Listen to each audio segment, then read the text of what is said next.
देखो अपना जो टॉपिक चल रहा था ना वो देखो सामने देखो। देखिए, विश्व के महाद्वीप।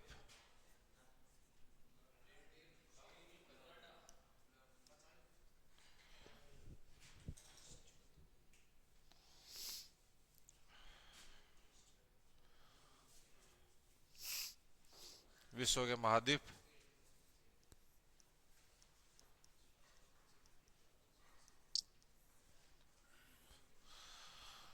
और इन 7 महाद्वीपों के अंदर अपन ने जो शुरू कर रखा था वो क्या था? उत्तरी अमेरिका महाद्वीप।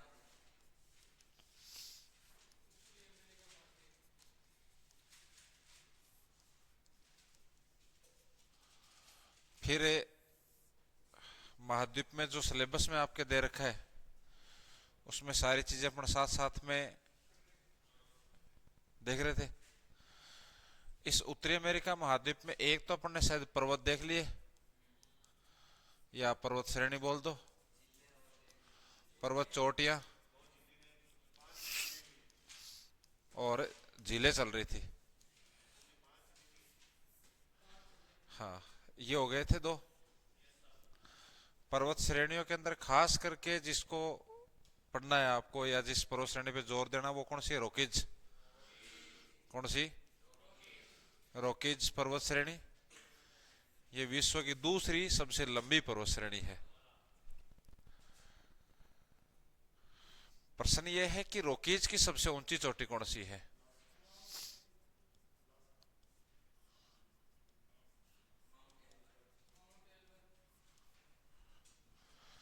कौन सी है? देख के बताया कि याद है? देख के बताया। याद आड़ो तो काम ही को नहीं है ना। कौन सी है? Mount Elbert. दूसरा प्रश्न ये है कि इस महाद्वीप की सबसे ऊंची चोटी पूछ ले तो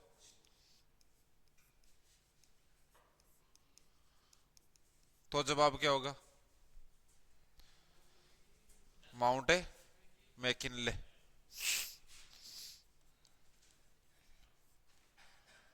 माउंट मैकिनले। और ये जो पर्वत चोटी है ये कौन सी पर्वत श्रेणी पर है? अलास्का। अलास्का पर्वत श्रेणी पर है। आपको जो ये चोटियां ये दोनों कंफ्यूज करेंगी ये वाली, क्योंकि एक तो सीधा सीधा प्रश्न ये पूछे कि उत्तरी अमेरिका महाद्वीप की सबसे ऊंची चोटी कौन सी है, ये दोनों ऑप्शन में हो तो आपका जवाब क्या होगा?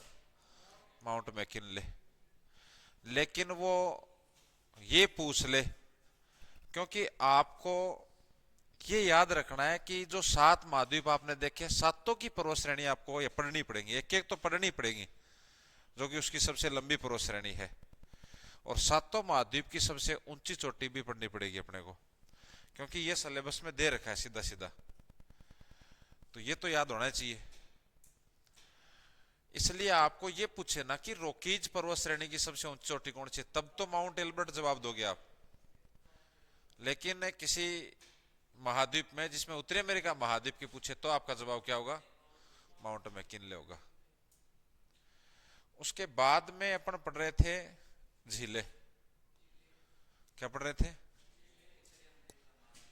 झील। उत्तरी अमेरिका महाद्वीप की झीलें। और उसमें जो पहला ग्रुप देखा था अपन ने वो था कैनेडियन सील्ड। Canadian sealed. और नाम से दिख रहा है कि कनाडा, कि कनाडा में 5 झीलों का एक ग्रुप है, वो कैनेडियन सील्ड कहलाता है। और ये झीलें हैं, ये अक्सर बर्फ से जमी रहती हैं, लेकिन जब सूर्य उत्तरायण होता है तब ये झीलें थोड़ी सी पिघल जाती हैं, क्योंकि उत्तरी ध्रुव के पास पड़ता है कनाडा। तो इसमें जो 5 जिले हमने पढ़ी वो कौन कौन से हैं ये याद होने चाहिए आपके, बताओ। एक तो है ग्रेट बियर झील, एक है ग्रेट स्लेव, ग्रेट स्लेव झील, एक है अथावस्का, और एक है विनिपेग और एक है रेडियर। प्रश्न या तो सीधा सीधा जाएगा आपके कि भाई इसमें से आपको कोई एक झील देके और वो उसकी लोकेशन पूछ ले कि ग्रेट स्लेव झील कहाँ है, नीचे ऑप्शन में आपको कंट्री दे दे, देश दे दे। हो सकता है कि अगला महाद्वीप भी दे दे, महाद्वीप भी दे दे कि ये किस महाद्वीप के अंदर। थोड़ा सा और यदि लेवल का प्रश्न बने तो वो प्रश्न ये बने कि निम्नलिखित में से कौन सी झील कैनेडियन शील्ड में शामिल नहीं है। उसमें 3 तो ऑप्शन में यहां से हो और एक दूसरा दे देगा वो, तो वो जो दूसरा देगा वो आपका आंसर हो जाएगा। इसलिए इनको पांचों को आपको एक साथ याद करना है। ग्रेट, दो तो नाम ग्रेट से ही है, ग्रेट बियर और ग्रेट स्लेव, अथावस्का, विनिपेग और रेडियर। ये 5 झीलों का ग्रुप क्या कहलाता है, कैनेडियन शील्ड। और ये अच्छी तरीके से वैसे, और ये वैसे भी ग्रुप में भाई आप किसी भी चीज को याद करते हो तो उसको, तो कनाडा की 500 झील आप याद करोगे, जब कनाडा की याद कर रहे हो कि कनाडा में है तो वैसे भी आपको ग्रुप में याद करनी है, तो फिर आप उसको यहां पे याद कर लो ग्रुप के अंदर, तो आपके 2 प्रश्न सोल्व हो जाएंगे। उसके बाद में एक झील है, एक ग्रुप है और झीलों का, और उसका नाम है महान झीलें। महान झीलें, या इसी को इंग्लिश में ग्रेट लेक्स या वृहद झीलें। महान का मतलब बड़ा होता है, वृहद का मतलब भी बड़ा होता है। इसमें भी 5 झील है। कितनी है? 5 झील। अब आपके सीधी सीधी और 10 झीलें याद हो गई आपके इसे उत्तरी अमेरिका महाद्वीप की। जो ये महान झीलों का जो ग्रुप है उसमें भी कितनी झीलें हैं? 5। ये जो झीलें हैं 5, वो कौन कौन सी? उसमें सबसे पहले एक झील है, उसका नाम है सुपीरियर। सुपीरियर झील, सुपीरियर झील। सुपीरियर झील बहुत इंपॉर्टेंट है। ये उत्तरी अमेरिका महाद्वीप की चाहे 5 झील हमने कैनेडियन शील्ड की देखी, 5 झील अब देखेंगे, सबसे महत्वपूर्ण झील है सुपीरियर। और उसका कारण यह है कि ये इंपॉर्टेंट इसलिए है कि ये विश्व की सबसे बड़ी मीठे पानी की झील है ये। हाँ, बताएंगे सबसे बड़ी मीठे पानी की झील है, मीठे पानी की झील है।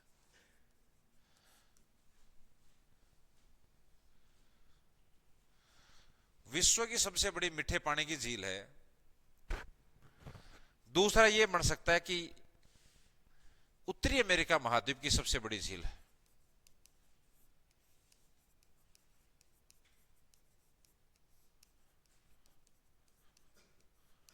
की सबसे बड़ी झील।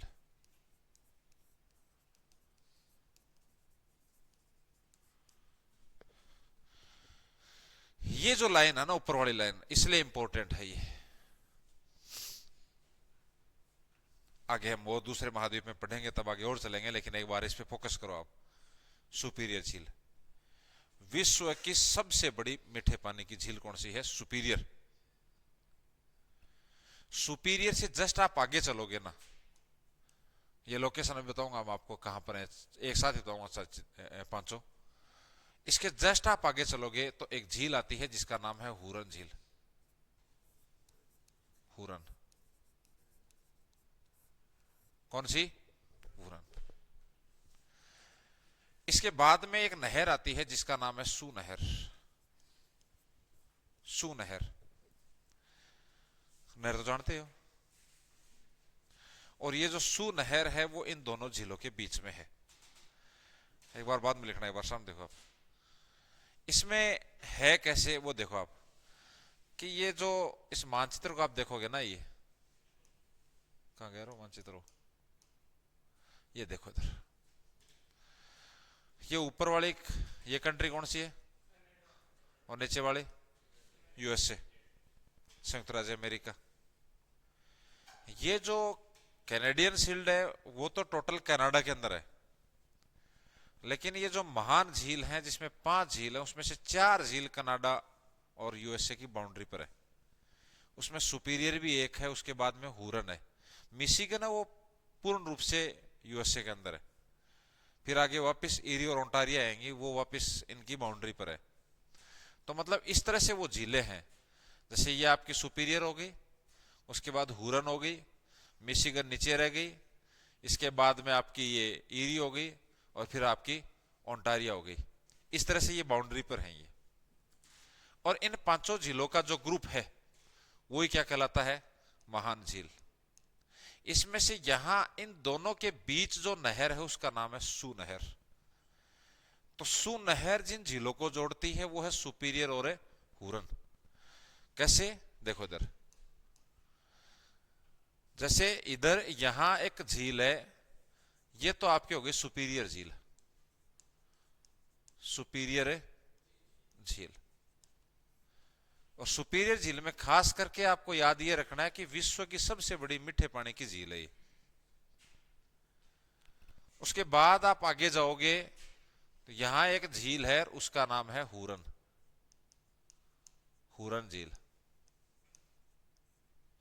और इन दोनों झीलों के बीच में ये जो नहर है यहां पे, उस नहर का नाम है सू नहर, सू नहर। तो सू नहर किस किस के बीच में है?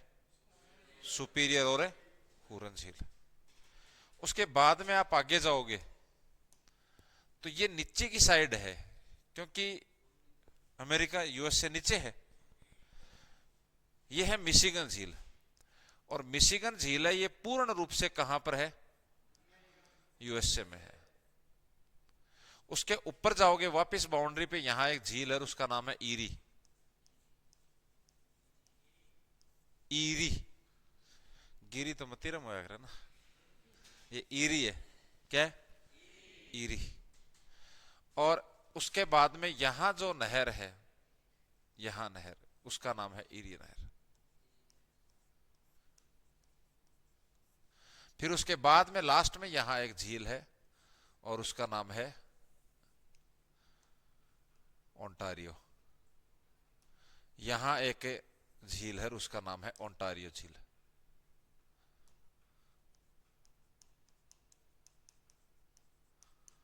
ओंटारियो झील।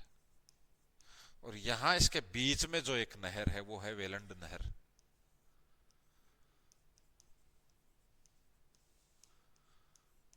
नहर, 3 नहर क्लियर हो गई आपकी, और ये इनसे जुड़ी हुई है ये। तो पहला प्रश्न तो वही है कि आपको वही पूछ ले कि निम्नलिखित में से कौन सी झील महान झील में शामिल है? नहीं है। तो फिर आपके वो 500 झीलें याद हो। तो आप 5-5 का ग्रुप बना के इनको याद करो कि कैनेडियन शील्ड की 5 झीलें और महान झीलों की 5 झीलें। इन 10 झीलों में सबसे ज्यादा फोकस करना है वो आपको सुपीरियर पर करना है। क्लियर मेरी बात? इसमें एक जो पॉइंट लिखोगे उसी में सारी की सारी बात क्लियर हो जाएगी है कहां पे ये। आप इसमें ये लिखोगे कि सुपीरियर, उसके बाद में हुरन, मिशिगन छोड़ दो तो ईरी, और उसके बाद में लास्ट में कौन सी है? ओंटारियो। ओंटारियो। आधी झीलें, मतलब ये 4 झीलें। ये तो कहां है? कनाडा व यूएसए की सीमा पर, यूएसए की सीमा पर। जबकि कौन सी बच गई? मिशिगन। देखो मिशिगन मैं से शुरू हो रहा है, मैं से ही मध्य, तो मध्य में मिशिगन है। जबकि मिशिगन झील पूर्ण रूप से कहां है? यूएसए में, पूर्ण रूप से यूएसए में है, यूएसए में। ऐसे आप इन झीलों को याद करोगे। एक बार वापस देख लो आप, ये महान झीलें हैं जिसमें 5 झीलें हैं। पहली सुपीरियर होगी, उसके बाद हुरन हो गई, फिर आपकी मिशिगन हो गई, मिशिगन हो गई, उसके बाद में ईरी झील हो गई,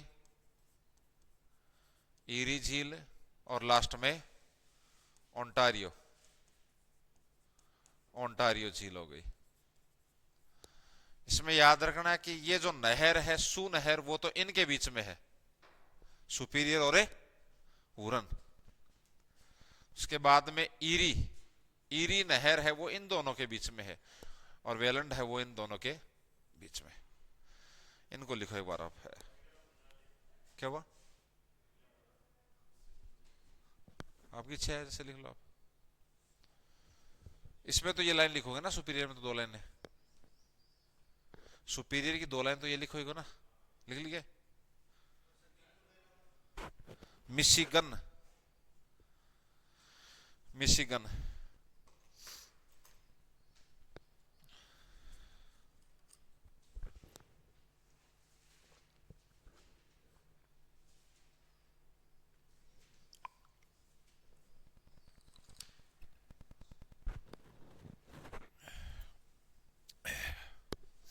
हाँ कर दो।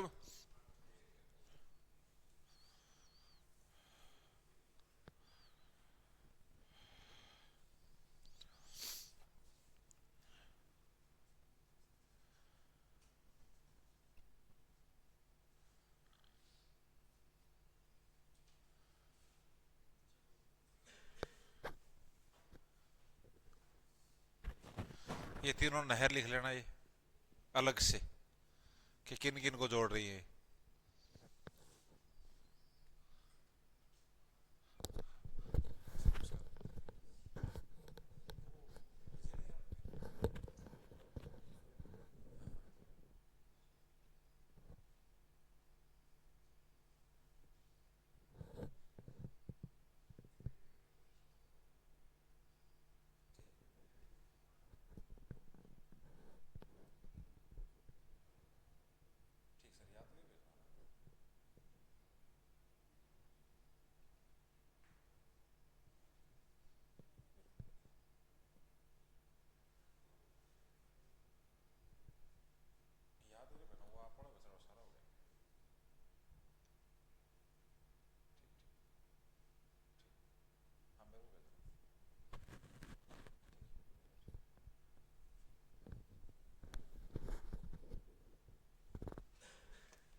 कर लिया।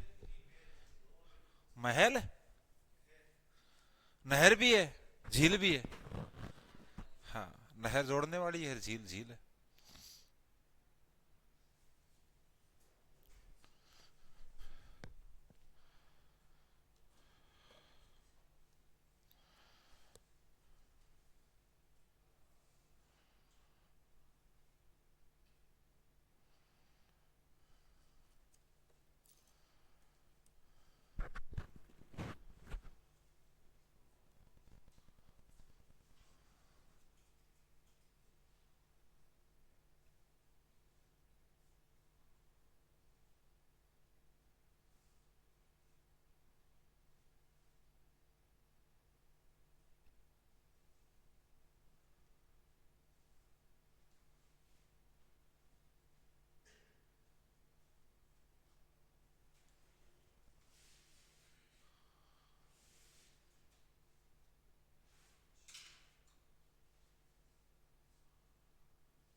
हो गए?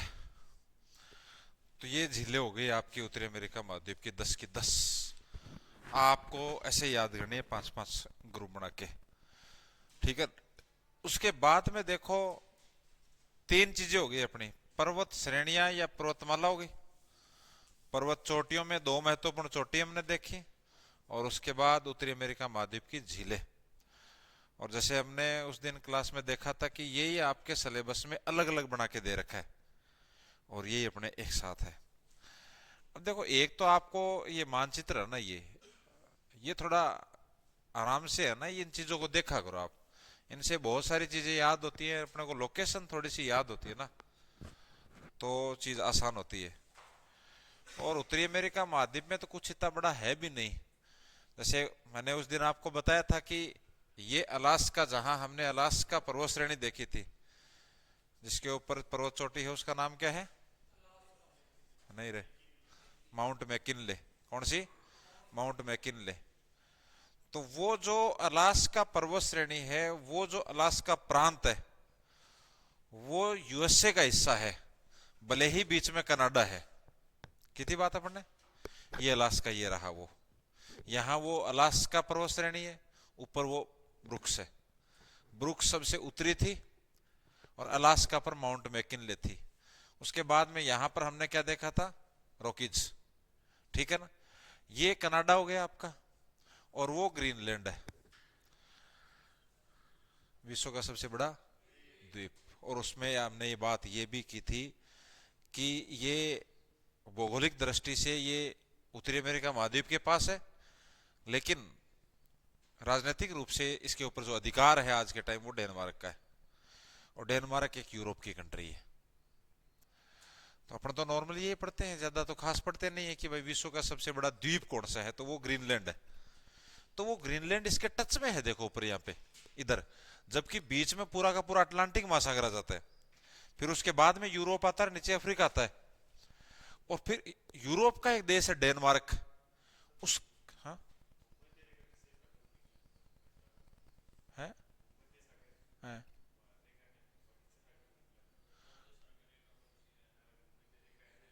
भूमध्य रेखा अटलांटिक महासागर से निकलती हो तो प्रशांत महासागर से भी जाती है। अफ्रीका महाद्वीप है वो तो आगे पड़ेगा ना अपन।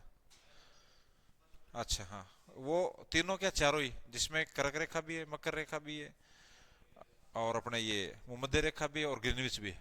ये था वो अफ्रीका महाद्वीप, वो आगे आएगा वो। बात कहाँ कर रहे थे अपन, कहाँ से लेके? हाँ, ग्रीनलैंड है ना। अपन बात इसकी कर रहे थे, ये देखो कि ये जो डेनमार्क कंट्री है ना, ये कंट्री है यूरोप की कंट्री। तो इसका अधिकार, डेनमार्क का इसके ऊपर अधिकार है ये। लेकिन वैसे ये भौगोलिक दृष्टि से वो किसके पास है? अमेरिका के पास। और अमेरिका में भी उत्तरी अमेरिका के पास। ठीक है, तो आप इतना याद कर लेना, 3 लाइन याद कर सकते हो। लिखा हुआ क्या पीछे, लिखा दिया क्या? विश्व का सबसे बड़ा द्वीप, ये लिखा था क्या? इसी में लिखा, उत्तरी अमेरिका में लिख लिया। उसमें एक लाइन और लिख लो आप। नहीं लिखा है तो आप अलग से यहां लिख लो, क्योंकि अपन आगे वैसे भी झील से हटके दूसरा पॉइंट बनाएंगे। तो आप लिखो ग्रीनलैंड द्वीप, लिखिए ग्रीनलैंड द्वीप।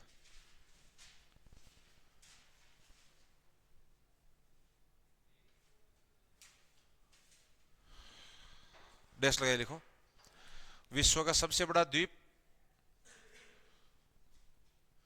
विश्व का सबसे बड़ा द्वीप,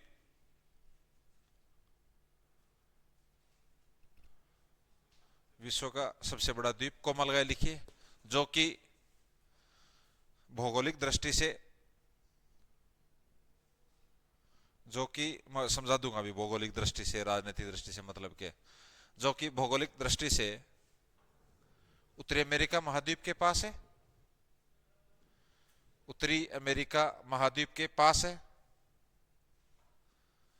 जबकि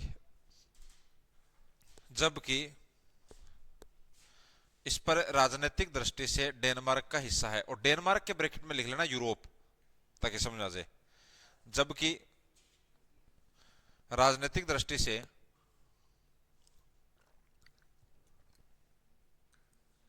राजनीतिक दृष्टि से डेनमार्क ब्रैकेट में लिख लेना यूरोप, डेनमार्क का हिस्सा है।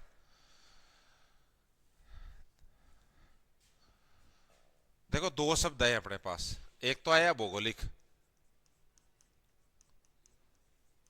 और एक शब्द क्या आया है? राजनीतिक। भौगोलिक का मतलब भाई, जैसे भौगोलिक सीमा है मान लीजिए नागौर की, या फिर तो चलो डिडवाना कुचामन में आ गया, तो डिडवाना कुचामन है और इधर चूरू डिस्ट्रिक्ट है, उनके बीच की जो बाउंड्री है, ठीक है, तो वो ये भौगोलिक स्थिति है ये। और राजनीतिक का मतलब है कि उसके ऊपर अधिकार किसका है, प्रशासन कौन चलाता है वहां पर। भाई पॉलिटी में पढ़ते हैं ना अपन, तो वहां अपन क्या पढ़ते हैं, अपन सरकार को ही पढ़ते हैं खास करके। तो यानी उसके ऊपर अधिकार किसका है, तो वो तो राजनीतिक दृष्टि से हो गया। जबकि भौगोलिक का मतलब यह है कि भूगोल की दृष्टि से वो किसके पास है, किसके नजदीक है वो, और उसमें जो विशेषता पाई जाएंगी तो वो यूरोप की थोड़ी पाई जाएंगी। वो भौगोलिक दृष्टि से तो उत्तरी अमेरिका की, क्योंकि उसके पास है वो। भाई नागौर मान लीजिए कि आप उधर जाओ, आप पाकिस्तान की बाउंड्री पर है, तो जैसलमेर अपना है, लेकिन जैसलमेर के जस्ट उधर जाओगे आप तो राजनीतिक दृष्टि से उधर वाला हिस्सा है वो पाकिस्तान का है, और इधर वाला इंडिया का है। लेकिन वहां की भौगोलिक दशाएं एक जैसी नहीं मिलेंगी क्या। ये तो है नहीं कि जैसे ही वो बीच में बाउंड्री आ गई तो उधर अचानक कोई हरा भरा हो जाएगा, ये ऐसा थोड़ी हो जाएगा, सेम रहेगा वो तो, है ना। लेकिन वहां प्रशासन किसका है, एक अदर कंट्री का है, इधर प्रशासन किसका है, किसी दूसरी कंट्री का है ना। तो ये ध्यान रखना ये बात। उसके बाद देखो आप यूएसए के नीचे आ पाओगे ना, तो लेटिन अमेरिका एक शब्द आता है, आपको तो इतना नहीं याद रखना है। लेटिन अमेरिका नीचे से यहां से मेक्सिको से शुरू हो जाता है। वैसे मेक्सिको है वो उत्तरी अमेरिका महाद्वीप का देश है। और फिर आपने वेस्ट इंडीज का नाम सुना ही होगा, है ना, क्रिस गेल को देखा होगा आपने, है ना। पहले ब्रायन लारा हुआ करता था, है ना, वो पोलार्ड है ना, वो यही के वो ये है वेस्ट इंडीज ये। और एक जमैका, वो एक धावक, क्या नाम उसका, हाँ? उनकी तो फोटो भी लगा रखी है ना आपके इधर, कौन है, कौन है वो, हुसैन बोल्ट, यहाँ लग रही है फोटो शायद मेरे हिसाब से, वो जमैका एक तो है। ये कंट्री है ये वेस्ट इंडीज, वो वेस्ट इंडीज इनका ही ग्रुप है ये इधर। उसके बाद देखो ये नीचे मध्य अमेरिका में 7 देश है, लेकिन ये अपने को याद नहीं रहेंगे तो इसलिए छोड़ देना ये, ठीक है ना। ये पूरे टोटल 7 देश हैं ये। खास करके आप उत्तरी अमेरिका में आपके दिमाग में फोकस रखोगे अलास्का, जो कि यूएसए का है, बीच में कनाडा, कनाडा के नीचे यूएसए, यूएसए के नीचे मेक्सिको, साइड में वेस्ट इंडीज, बीच में मध्य अमेरिका। फिर बाद में थोड़ा सा और प्रश्न बने अच्छा इसमें मैप से, तो वो ये बने कि इधर एक महासागर है और इधर एक महासागर है। तो ये तो शुरू में ही अपन ने देख लिया था कि यहां पे तो क्या है, प्रशांत महासागर है, ये तो प्रशांत महासागर है। और इधर है ये अटलांटिक, कौन सा, अटलांटिक महासागर है ये, अटलांटिक महासागर है ये। पूछ सकता है कि उत्तरी अमेरिका महाद्वीप की सीमा निम्नलिखित में से किस महासागर के साथ लगती है, क्या इसको याद करो आप, तो वो तो मानचित्र याद हो आपके,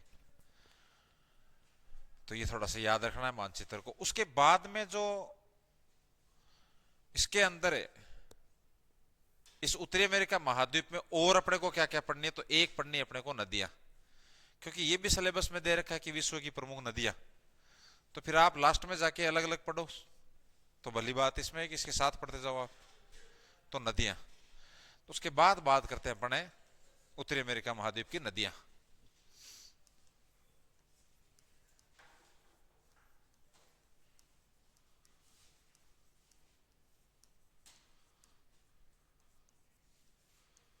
प्रमुख नदियां सब तो क्या पढ़े हैं आपके हिसाब से, मुख्य रूप से 4-5 नदियां पढ़ ले, एक बार वो याद कर ले तो ही ठीक है, अदरवाइज वो याद हो जाएंगे तो फिर आगे अपन और देख लेंगे। इसमें सबसे इंपॉर्टेंट एक नदी है जिसका नाम है मिसिसिपी मिसौरी नदी।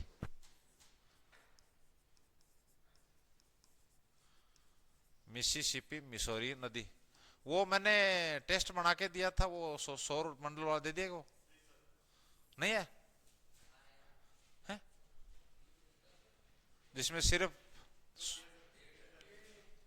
अभी कोई 5-7 दिन के पहले उसमें हुए थे ना सारे प्रश्न। हाँ? नहीं, 15 क्वेश्चन दिए थे मैंने। नहीं दिए, ऑनलाइन थे। नहीं नहीं नहीं, मैं तो ऑप्शन था। आज बोल दूंगा, मैं सिलेबस में डाल रहा हूँ, मैंने कहा था ना उस दिन। देखो इधर एक नदी है मिसिसिपी मिसूरी नदी। देखो ये नाम है, ये अपने सुने हुए नहीं है, तो अपने लिए तो अटपटे से लगते हैं, क्योंकि अपन ने तो डूंगर बालाजी के नाम सुने ना, है ना? है मिक्स। देखो इसका इलाज ये है कि इसको बार बार पढ़ो आप। कोई इलाज नहीं, कोई ये नहीं है कि मैं ट्रिक से पढ़ लूं कुछ इस तरह से, कुछ नहीं। हाँ हो सकता है ट्रिक से कुछ बातें याद रह जाए अपने दिमाग में, लेकिन प्रैक्टिस करोगे ना बार बार, तो ये चीज याद होंगी।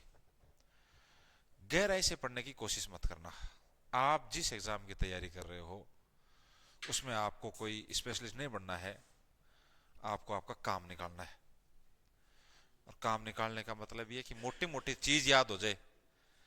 अब उत्तरी अमेरिका महाद्वीप की सबसे ऊंची चोटी तो आपको याद नहीं है, और कोई ये कह दे क्लास में उठ के कि सारे मुझे तो उत्तरी अमेरिका महाद्वीप की 10 चोटी के नाम लिखो,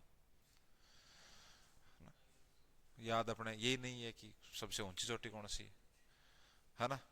पहला काम ये है, ये हो जाए तो आगे बढ़ो आप, ठीक है ना। तो इसलिए इनको बार बार प्रैक्टिस करो, आप दिमाग में बिठाओ इनको, बार बार 5-7 बार बोलो, याद हो जाएंगे। ऐसा है नहीं, ठीक है ना। इसमें खोया रहना पड़ेगा आपको। ये जो मिसिसिपी मिसौरी नदी, वास्तव में तो ये दो नदियां हैं, ये एक मिसिसिपी नदी और एक मिसौरी नदी है। दोनों आगे जाके मिल जाएंगी, और फिर वो नदी आगे बहकर, वो यूएसए से बहकर आगे फिर मेक्सिको होती हुई आगे जाके ये अटलांटिक महासागर में गिर जाती है। तो आपको पूरी चीजें याद नहीं रखनी है, आप इतना याद रख लो वो बहुत है। इसमें एक लाइन ये याद रख लेना कि उत्तरी अमेरिका महाद्वीप की सबसे लंबी नदी है ये। उत्तरी अमेरिका महाद्वीप की सबसे लंबी नदी,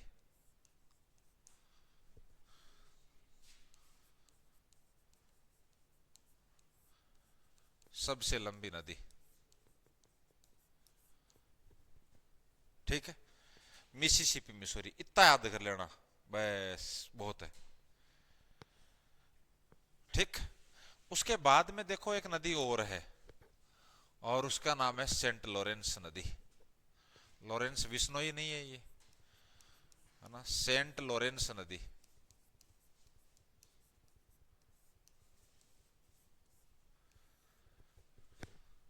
एक बार सामने बांध दीजिए, कोशिश ये किया करो कि क्लास में अपने कम से कम 50% याद हो। सेंट लॉरेंस नदी, एक तो मिसिसिपी मिसौरी है, और एक सेंट लॉरेंस। सेंट लॉरेंस नदी है ना, इसमें एक लाइन आपको याद ये रखनी है कि विश्व का सबसे लंबा अंतः स्थलीय जलमार्ग। ले, हाँ,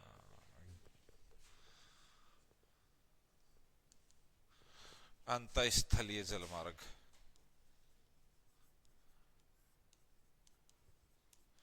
देखो इसका मतलब क्या है।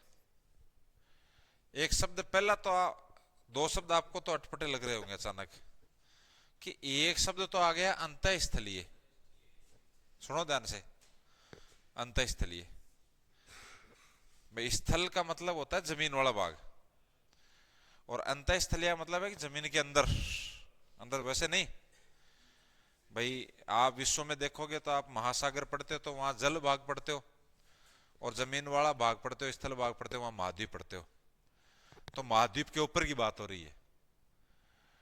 तो वैसे जलमार्ग, जलमार्ग एक तो महासागरों के माध्यम से होता है। जैसे मान लीजिए कि यूरोप से आपको और उत्तरी अमेरिका जाना, तो आप अटलांटिक महासागर से शिप के जरिए जाओगे आप, तो वो भी तो एक जलमार्ग ही है। और अंतःस्थलीय जलमार्ग का मतलब ये है कि जो आपका स्थल भाग है उसके अंदर यदि कहीं पानी है और वहां मार्ग बना हुआ है। उदाहरण के लिए आप जब गंगा नदी पे जाओगे आप कभी, तो वहां गंगा नदी के अंदर जहाज चलती है। हाँ, अरे यार फोटो तो घनी है ये ना, तो नाव चालता है मोदी जी बैठता गिर, कुंभ के अंदर, नहीं देखी आपने? है? नहीं, बड़ी भी चलती है वहां पे अपने राज्य, सॉरी भारत के अंदर है ना, पहला राष्ट्रीय जलमार्ग ही गंगा नदी पे बना हुआ है, NW1। जैसे आप NH पढ़ते हो ना, नेशनल हाईवे, वैसे ही NW होता है, नेशनल वाटरवे, और उसका भी नंबर होता है, नेशनल वाटरवे 1। तो NW1 ही गंगा नदी के ऊपर बना हुआ है ना? हाँ, NW1 वो परिवहन में करवाया नहीं क्या आपको? अच्छा, ये तो गलती कर दी है ना। देखो इधर, समझ गए ना बात ये, कि स्थल भाग के अंदर की ओर, तो भाई नॉर्मल से आप दिमाग लगाओ कि जल मार्ग है, इसका मतलब जल के अंदर मार्ग होगा, और अंतः स्थल यानी स्थल भाग के अंदर की ओर या तो फिर कोई बड़ी नदी हो या कोई बड़ी नहर हो, तो वहीं हो सकता है। और देखो जलमार्ग भी वहीं बनेगा जहां पर पानी की गहराई होगी। अब सपोज करो कि 5 फुट नीचे ही और काद हो, तो वहां थोड़ी चल जाएगा जहाज। पानी की गहराई हो वहां पे जिस नदी के अंदर, वहीं जल मार्ग बनेगा, अदरवाइज नहीं बनेगा। हमने उधर पढ़ा हो, बंदरगाह में पढ़ा था, याद करो आप, कोलकाता हल्दिया बंदरगाह, याद आ रहा है? नहीं आ रहा? हुगली नदी, उस टाइम मैंने आपको बताया था कि अंदर की ओर जो बंदरगाह है कोलकाता, वहां अब जहाज नहीं जा पाता है, क्योंकि वहां ऊपर काद आने लग गया, तो फिर वो आगे बढ़ा दिया वो हल्दिया, ठीक है ना? तो इसलिए, तो ये आप इतना याद रख लेना कि विश्व, अब बात विश्व की आ जाती है ना, विश्व में सबसे लंबा, सबसे बड़ा, सबसे चौड़ा, सबसे ऊंचा हो, तो वो पॉइंट तो आपको याद होने चाहिए ना। इसलिए इतना याद रख लेना, प्रश्न सीधा सीधा पूछ लेगा कि विश्व का सबसे लंबा अंतःस्थलीय जलमार्ग कौन सी नदी पर है, तो सेंट लॉरेंस नदी पर, और वो है उत्तरी अमेरिका महाद्वीप में। क्लियर मेरी बात? तो दो हो गई, एक तो मिसिसिपी मिसौरी जो कि विश्व की सबसे, सॉरी उत्तरी अमेरिका महाद्वीप की सबसे लंबी नदी है, विश्व की सबसे लंबी नदी तो नील नदी है। उत्तरी अमेरिका महाद्वीप की सबसे लंबी नदी कौन सी है? Mississippi Missouri. और एक लाइन आपको ये याद रखना है, अब लिखो इन दोनों फटाफट, ठीक है?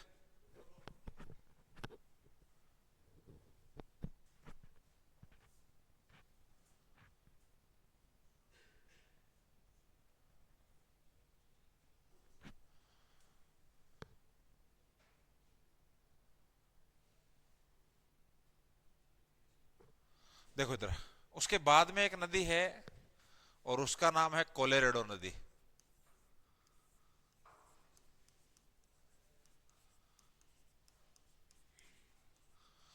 कोलोराडो नदी,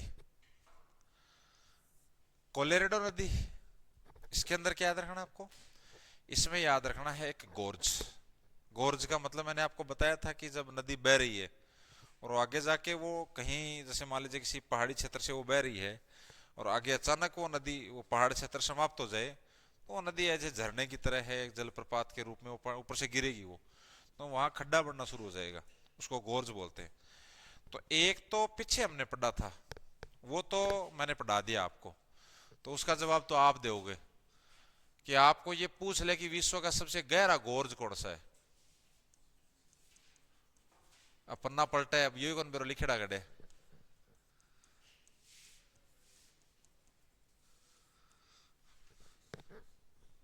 विश्व का सबसे गहरा गोर्ज कौन सा है? इंडिया में ही है अपने,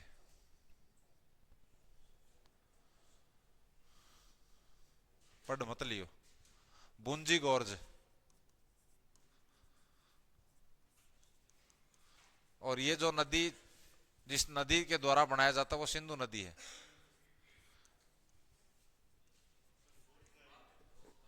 गोर्ज बताया ना मैंने भाई, नदी बह रही है और आगे जाके किसी खड्डे में गिरे और वो खड्डा बड़ा होने लग जाए या गहरा होने लग जाए, वो गोर्ज होता है।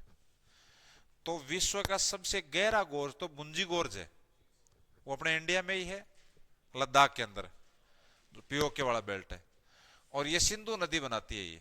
और ये मैंने सिंधु नदी पढ़ाई थी, तब मैंने आपको लिखाया था कि सिंधु नदी है वो विश्व का सबसे गहरा गोर्ज बनाती है, जिसका नाम है बुंजी गोर्ज। लेकिन एक चौड़ाई की दृष्टि से, एक तो गहरा हो और एक चौड़ा हो, तो चौड़ाई के आधार पे जो सबसे बड़ा और विश्व का सबसे बड़ा गोर्ज है वो इस कोलोराडो नदी द्वारा बनाया जाता है, और उसका नाम है ग्रांड कैनियन। ग्रांड कैनियन,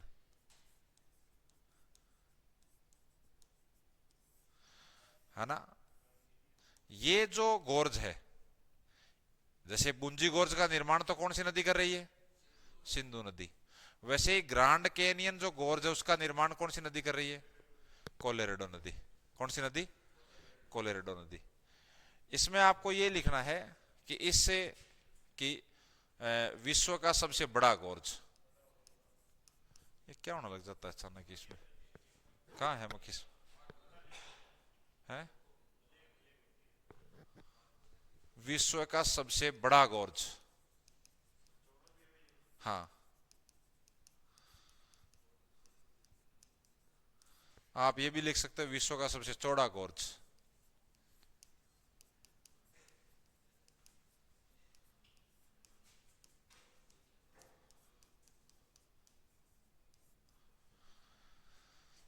ठीक है ना। और कौन सी नदी बनाती है? कोलोराडो नदी।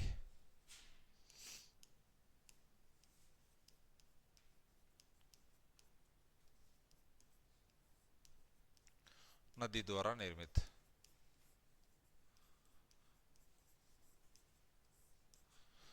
ये दो तीन बातें याद रखना आप।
ले ले।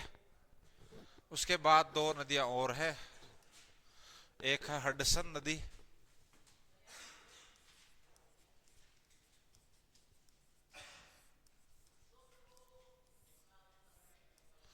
हडसन नदी के किनारे एक शहर है जिसका नाम है न्यूयॉर्क, याद कर लेना।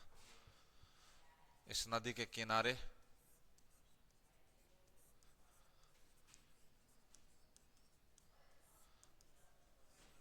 हाँ हडसन, न्यूयॉर्क शहर स्थित है।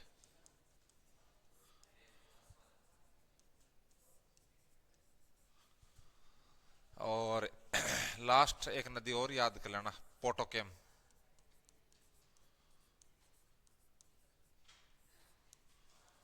और इस नदी के किनारे यूएसए की राजधानी वाशिंगटन डीसी।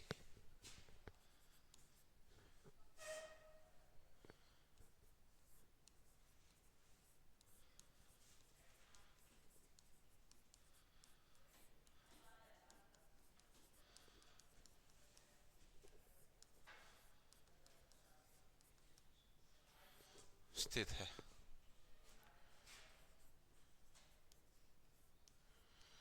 ये पांच नदी याद कर लेना। ये दो नदियां अपन ने इस शहर के कारण पढ़ी हैं।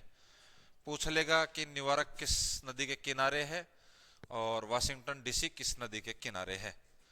तो हडसन और पोटोकेम भी आपको याद करनी है। मिसिसिपी मिसौरी सबसे पहले, उसके बाद में सेंट लॉरेंस, कोलोराडो, हडसन और पोटोकेम। ऐसे और भी है, मैकेंजी नदी भी है ऐसे, लेकिन इतनी याद कर लेना वो भी ठीक है।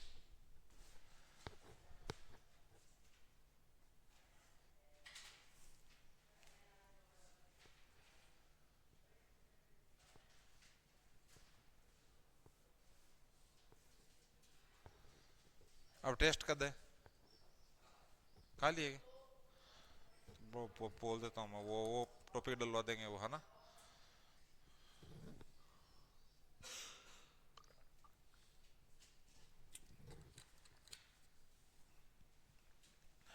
ठीक है। उसके बाद देखो एक मरुस्थल भी दे रखा है सिलेबस में, लिखा था क्या आपने? किसने लिखा है वो उस दिन, है ना? ये हुआ। दो मरुस्थल भी है इधर, हालांकि इधर मरुस्थल कम है, दो ही है मुख्य रूप से। तो आगे लिखो उत्तरी अमेरिका महाद्वीप के मरुस्थल।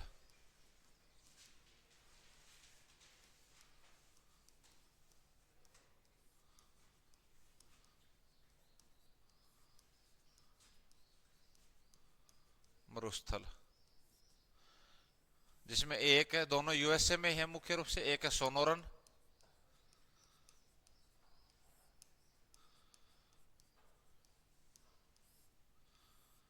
है ना, यूएसए।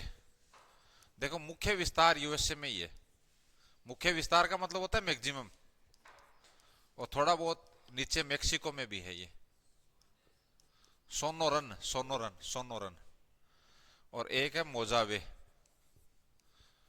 मजा आवे नहीं, मोजावे। ये यूएसए में है ये।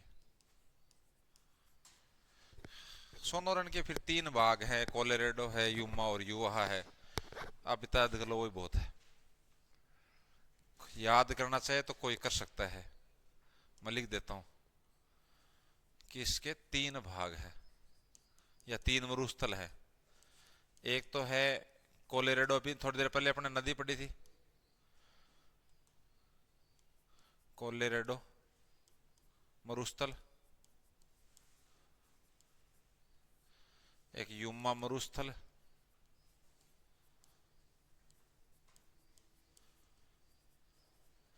और एक यूहा मरुस्थल। यूहा मरुस्थल, ये लिख लो। ये उत्तरी अमेरिका महाद्वीप हो गया आपका।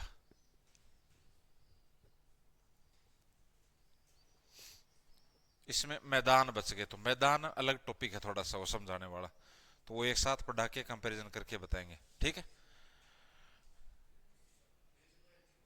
यूहा, युम्मा, यूहा। ये युम्मा है, ये यूहा है, थुआ नहीं है, यूहा है ना, ऐसे। अरे अदेले, ओके।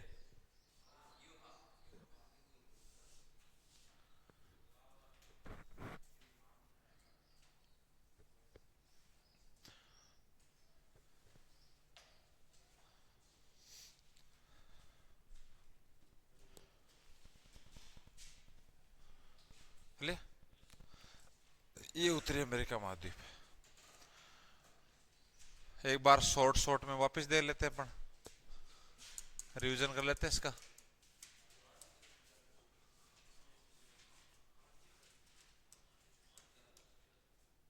सबसे पहले ये देखा था अपन ने भाई, और पर्वत श्रेणी तो और भी देखी थी अपन ने। अलास्का भी देखी थी, ब्रुक्स भी देखी थी, कोस्ट रेंज देखी थी, कैस्केड रेंज देखी थी। फिर सियरा के नाम से सियरा नेवादा, और सियरा माद्रे ऑक्सीडेंटल, और सियरा माद्रे ओरिएंटल। याद करिए, कौन करी, कल करना, ठीक है ना। कितना पेज भरा है इसमें अब तक उत्तरी अमेरिका महाद्वीप में? 2 पेज भरा है, 3 मान लो, 3 पेजों में महाद्वीप कंप्लीट है। इससे छोटा तो क्या याद करोगे अब, है? इतना तो याद हो ही ना। अब 7 महाद्वीप है, अंटार्कटिका में तो वैसे 1 पेज ही भरेंगे अपन। 6 के 18, 20 पेज है लास्ट। 20 पेज में वर्ल्ड जियोग्राफी कंप्लीट, तो फिर, है ना, उसको बार बार पढ़ो आप, ठीक है ना।